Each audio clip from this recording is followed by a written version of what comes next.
AP రాజకీయాల్లో అనూహ్య పరిణామాలు ఎప్పుడూ ఆసక్తికరంగానే ఉంటాయి. తాజాగా గన్నవరం మాజీ ఎమ్మెల్యే వల్లభనేని వంశీమోహన్ తీసుకున్న నిర్ణయం రాష్ట్ర రాజకీయ వర్గాల్లో పెను సంచలనం సృష్టించింది. 2024 ఎన్నికల ఫలితాల తర్వాత కూటమి ప్రభుత్వం అధికారంలోకి రావడంతో వంశీ రాజకీయ భవిష్యత్తుపై అనేక అనుమానాలు వ్యక్తమవుతున్నాయి. ముఖ్యంగా ఆయనపై నమోదైన వరుస కేసులు మరియు అరెస్టుల నేపథ్యంలో వంశీ రాజకీయాల నుంచి తప్పుకుంటారని లేదా అజ్ఞాతంలోకి వెళ్ళిపోతారని అందరూ భావించారు. కానీ అందరి అంచనాలను తలకిందులు చేస్తూ వంశీ మళ్లీ వైఎస్ జగన్మోహన్ రెడ్డి చెంతకు చేరడం పెద్ద చర్చకు దారితీసింది. చాలా కాలంగా వంశీ రాజకీయాల్లో సైలెంట్గా అయిపోయారు.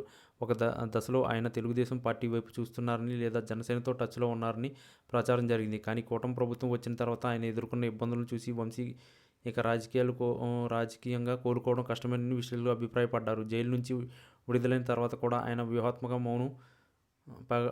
మౌనం పాటించారు. ఆ మౌనం వెనుక ఉన్న అసలు కారణం ఇప్పుడు బయటపడింది. ఏ పార్టీ వైపు వెళ్తారో అన్న సందిగ్ధంలో ఉన్న సమయంలో జగన్కు కలిసి తాను వైసీపీలోనే కొనసాగుతానని స్పష్టం చేయడం కూటమి నాయకులకు ఒక షాక్ అనే చెప్పాలి.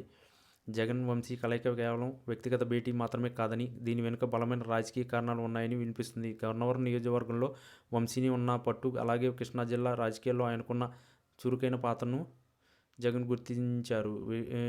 విపక్షంలో ఉన్నప్పుడు గట్టిగా మాట్లాడే నాయకులు అవసరమని భావించిన జగన్ వంశీని పూర్తి భరోసా ఇచ్చినట్లు సమాచారం. కష్టకాలంలో పార్టీని వీడకుండా తన వెంటే ఉన్న నాయకులకు ప్రాధాన్యత ఇస్తానని జగన్ హామీ ఇవ్వడం వంశీని ఆలోచింపజేసి ఉంటుంది. కూటమి ప్రభుత్వం తనను టార్గెట్ చేస్తుందన్న భావనలో ఉన్న వంశీకి వైసీపీ ఒక రక్షణ కవచంగా అనిపించి ఉండవచ్చు. ఈ పరిణామం కూటమిలో ముఖ్యంగా గన్నవరం టీడీపీ శ్రేణుల్లో కలవరం కలిగిస్తుంది. వంశీ ఇక రాజకీయాల నుంచి నిష్క్రమించారని భావించిన తరుణంలో ఆయన మళ్లీ యాక్టివ్ అవడం నియోజకవర్గ సమీకరణలను మార్చే అవకాశం ఉంది. ఒకవైపు కూటమి సర్కారు సంక్షేమ పథకాలు మరియు అభివృద్ధి పనులతో దూసుకుపోతుంటే, మరోవైపు విపక్ష నేతలు ఒక్కొక్కరుగా జగన్ సమక్షంలో మళ్లీ జట్టు కట్టడం ఏపీ పాలిటిక్స్ను హీటెక్కిస్తుంది. వంశీ తీసుకునే ఈ నిర్ణయం ఆయన వ్యక్తిగత ఇమేజ్ను ఎలా ప్రభావితం చేస్తున్నది పక్కన పెడితే, వైసీపీ మాత్రం ఒక గట్టి వాయిస్ దొరికినట్లు కనిపిస్తుంది. రాబోయే రోజుల్లో వంశీ ఏ విధంగా ముందుకు వెళ్తారనేది ఆసక్తికరంగా మారింది. అజ్ఞాతంలో ఉండి ఒకేసారి ప్రత్యక్షమైన తన పంతం ప్రకటించడం వంశీ మార్క్ పాలిటిక్స్ను గుర్తు చేస్తుంది.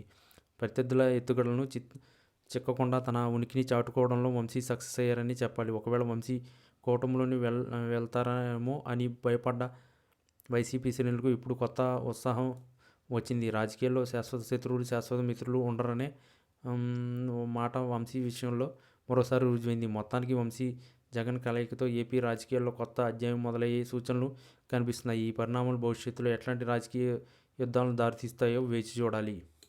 ఈ వీడియో కనుక మీకు నచ్చినట్లయితే please like, share and subscribe channel. మరిన్ని వీడియోస్ కోసం మా ఛానల్ని సబ్స్క్రైబ్ చేయడం మాత్రం మర్చిపోకండి. మీ ఫ్రెండ్స్, ఫ్యామిలీస్ కూడా ఈ వీడియోని షేర్ చేయండి.